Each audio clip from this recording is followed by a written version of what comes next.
அன்புள்ள மகர ராசி அன்பர்களே வணக்கம். சனி வக்ர நிவர்த்தி பலனையும் குருவின் வக்கர பலனையும் நாம் பார்க்க போகிறோம். 500 ஆண்டுகளுக்கு பிறகு இந்த அரிய நிகழ்வுகள் நடைபெறுகிறது. 3ஆம் இடத்தில் சனி நிவர்த்தி அடைவது நன்மை. ஏற்கனவே மகர ராசினருக்கு 7.5 சனி முடிந்துவிட்டது. தைரிய ஸ்தானத்தில் 3ஆம் இடத்தில் சனி இருக்கிறார்.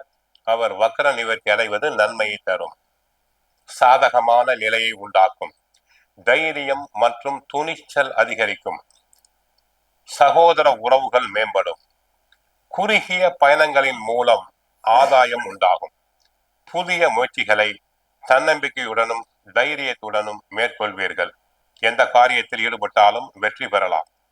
சனியின் 3ஆம் பார்வை 5ஆம் இடமாகிய ரிஷபராசிக்கு உண்டாவதால் சில சமயம் பிள்ளைகளால் தொல்லை, பிள்ளைகளுக்கு மருத்துவ செலவுகள் வந்து போகலாம். 9ஆம் இடமாகிய கன்னி ராசிக்கு படுகிறது. தந்தையாரின் உடல் நலனில் கவனம் தேவை.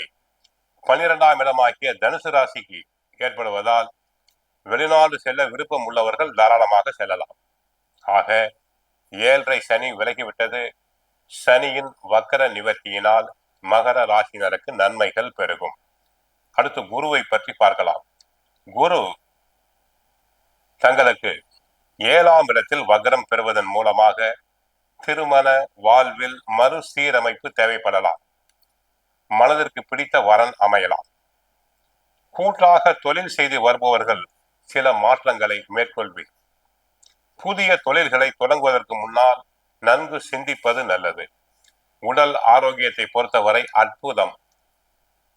நீண்ட நாள் நோய்களுக்கு மருந்து சாப்பிடுபவர்களுக்கு நிவாரணம் கிடைக்கும். நன்மைகள் பெருகும். உடல் ஆரோக்கியமாக இருக்கும். மருத்துவ செலவுகள் தங்களுக்கு குறையும். கொடுக்கல் வாங்கல் லாபம். பணம் கடனாக கொடுத்திருந்தால் அந்த பணம் திரும்பி வரலாம். தொழில் வியாபாரத்தில் நன்மைகள் அதிகரிக்கும். தொழில் முதலீட்டில் பல மடங்கு லாபம் அடைவீர். தொழில் கூட்டாளிகள் தங்களை அனுசரித்து செல்வர். தொழிலாளிகள் ஒத்துழைப்பு கொடுப்பர். வியாபாரத்தை பொறுத்தவரை ஏற்றுமதி இறக்குமதி நன்றாக இருக்கும். உத்தியோகத்தில் தங்களுக்கு பதவி உயர்வு கிடைக்கலாம். இதுவரை மறுக்கப்பட்ட பதவி உயர்வு தாராளமாக கிடைக்கும். உயர் அதிகாரிகள் தங்களை பாராட்டுவர். இடமாற்றம், தங்களது மனதிற்கு பிடித்த வகையில் இடமாற்றம் உண்டாகும்.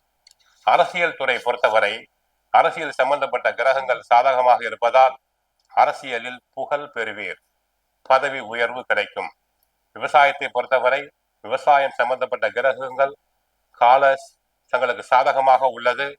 மகசூல் அதிகரிக்கும். பயிர்கள் செழிக்கும். கால்நடைகள் அபிவிருத்தி அடையும். கலைஞர்களுக்கு நன்மை.